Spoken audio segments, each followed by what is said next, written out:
welcome back. It is round 3 of the latest Edison tournament I attended with Heroes, and this time I want to do a whole commentary because my opponent's deck was very cool, very creative.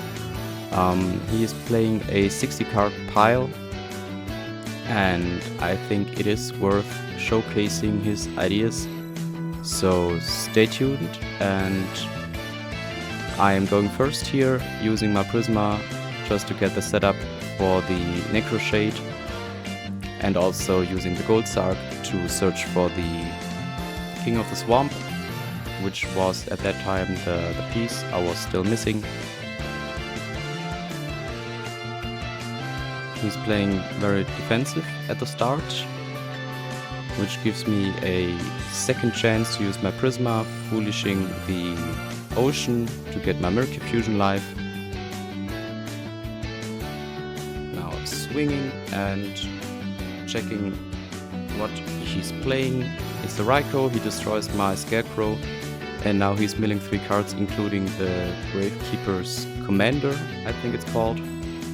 Because of that, I am using in main phase 2 another Gold Sark for the Heavy Storm, just to be prepared in case if he has a Necro Valley in his hand. Necro Valley really hurts my deck because I cannot banish for Micro Fusion. I can also not use the Fusion Recovery because it targets in the graveyard. A card that would work still is the Defusion, because it doesn't target and it doesn't banish. So that's still something you could do under the Necro Valley. And here he's just summoning Cat, using Arabellum and Dark Panther to Synchro Summon into level 6. And I really like to play Dark Panther with the Cat because it gives some very cool opportunities to clear the opponent's board. If he has something like a Dark Armed or Brown Neck, you can just copy the effect and use it yourself. Here he just attacks using the effect of Coil Guardian to steal the Prisma, then main phase 2 using a set Pot of Avarice, shuffling back all 5 of his monsters to get some advantage. And I also like that he's using spell cards to bluff some back row. As I will learn in the future, his deck is very trap heavy, so even if he doesn't draw the traps by setting spell cards as bluff, you can never be sure what his back row might be, and there possibly could be anything. Here I really had to think hard, because if I would do nothing, which was an option, I would have been open to some damage swings, even with Arabellum. I tried to clear the Prisma just to prevent some damage, but I feel like it is still okay. Luckily he didn't draw a third monster to push for more damage, so I'm left with 2400 life here. In my turn I will get the Heavy Storm, and now I can start my plays. I got the E-Call, I got the Polymerization, so I am free to use all my resources. At this time he doesn't have any back row, so I can safely play into this board using the Stratos and the Ocean for F-Zero, attacking the Prisma, just chipping away some of my opponent's life. Also with the F-Zero on board, it is very awkward for him now to play into this, because if he removes the F-Zero, he also loses his own board. I did set 2 cards face down just to stall for some time, maybe if there are some incredible combo plays of him. Luckily it doesn't seem like he has anything. Just searching for the Raikou.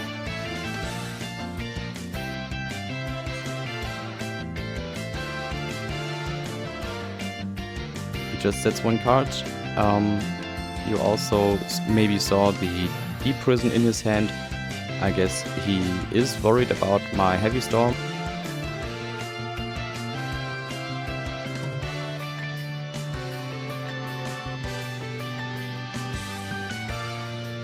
Alright, just using my Heavy Storm here to clear all the back row. And then I am going for a play that he wasn't expecting, I guess. It is the Miracle Fusion into Terra Firma, and then using its effect to tribute the F-Zero, blowing up the opponent's board, and even using it a second time.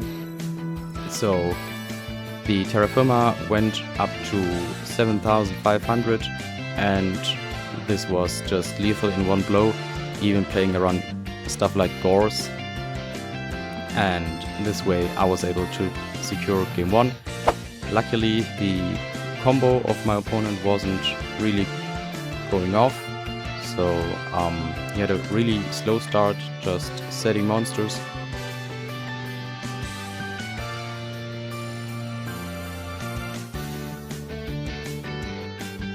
And maybe game 2 he's able to establish a bit of a stronger board against me. Now starting with the T set, I only start with Gold Sark, which typically means that I don't have anything else in hand. I would advise you to hold on to your Gold Sark until main phase 2, or at least up until the point where you have used anything to do in your turn, so you can scout for any cards the opponent uses.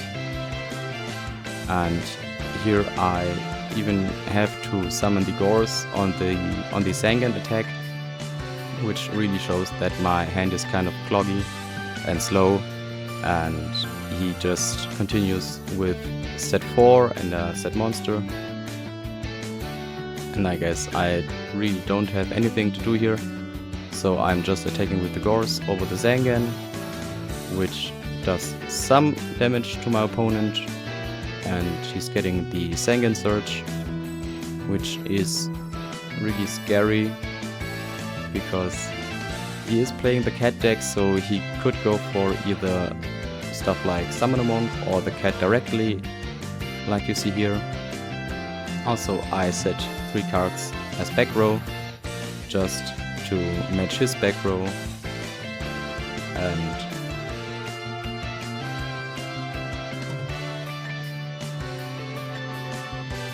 so even he was searching for the cat, he's going for a slower and conservative play, setting another card. I get my King of the Swamp, not sure of how to play this.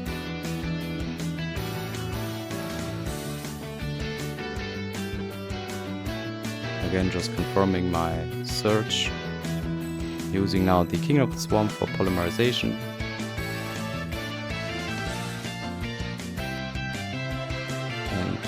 Normally I would not do stuff like this, using an absolute 0 against only 1 monster and 5 back row. This is typically a very bad play, but my hand was so bad at this time that I guess I didn't see another option. Trying to play around Mirror Force, but he does have the Needle Ceiling, which does clear my whole board. I really like that he's playing the Needle Ceiling with this face down or flip heavy deck.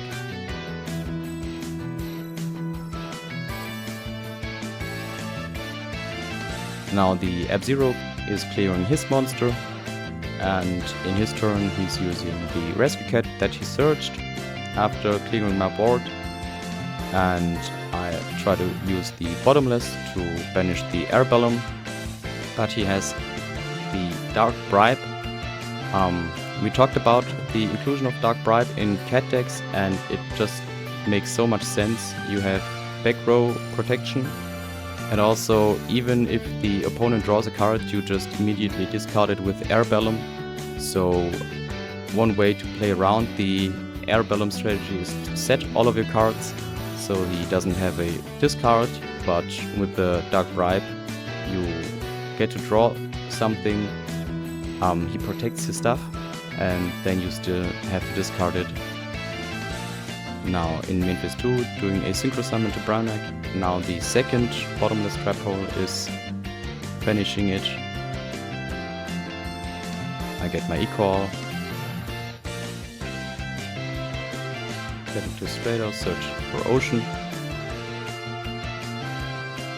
At this time, because he doesn't have any board presence with monsters, my thought process is that I want to try and use the Ocean to recycle my stuff and get back some card advantage.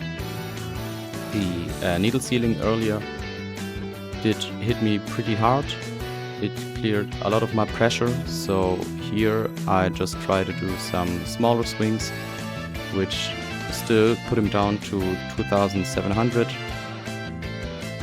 Essentially 2 rounds of Shoutout swings are still almost half his health. Now using the Pot of Avarice again, he set the Avarice as a bluff, which is such a cool thought process of him, because I really respect every single face down of his back row. And now again he's back to 5 cards. Now banishing the Stratos to prevent even more damage. I'm just setting cards. I don't feel any pressure at this moment, but at any time he could draw something like a Gravekeeper Spy or anything to protect his life. Now using my Ocean and just trying to continue pressuring him with as little as possible, but getting advantage through the Ocean effect. Alright, getting back the Ocean. I could have also recycled the Blade Edge from the graveyard, but this is also a target for the fusion recovery, so I'd rather keep it in the graveyard at this time. Here I try to play around something like Deep Prison, which he's playing, I think, 3 copies of it, and I still had the Miracle Fusion as a second push if there was a Torrential Tribute, like you saw. Now he had to use the Book of Moon against my F-Zero, finally drawing a monster. Here's also the Necro Valley, which shuts down my entire combo at this time. And here I am thinking about what to do. I flipped face up the Absolute Zero, and I'm thinking on the summon, because I do have a set Torrential Tribute and I also had a Deep Fusion in hand. So here I am just debating if he has a set Dark Bribe, or if I should risk going for the Deep Fusion and keep the Torrential Tribute as my defensive line.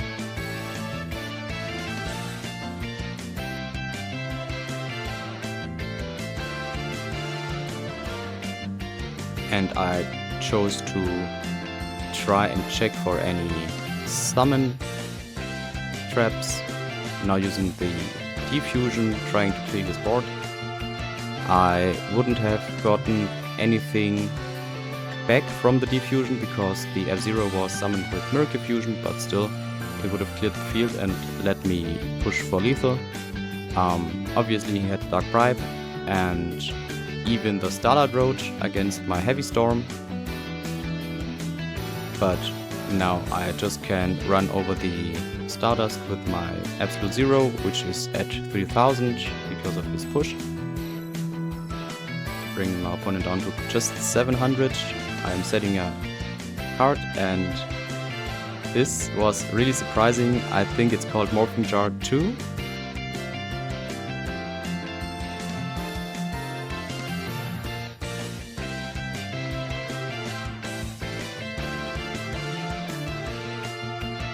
my absolute zero just triggers in the following chain, destroying his only monster, and so I was able to flip my Prisma up. He didn't have anything defensively, and so he just surrendered, giving me the win 2-0 versus this very cool creative deck. That's it. I hope you enjoy the match, and if you want, you can leave a like. Also subscribe if you don't want to miss any future videos. I hope you have a wonderful day. Stay tuned for the next round. Bye bye.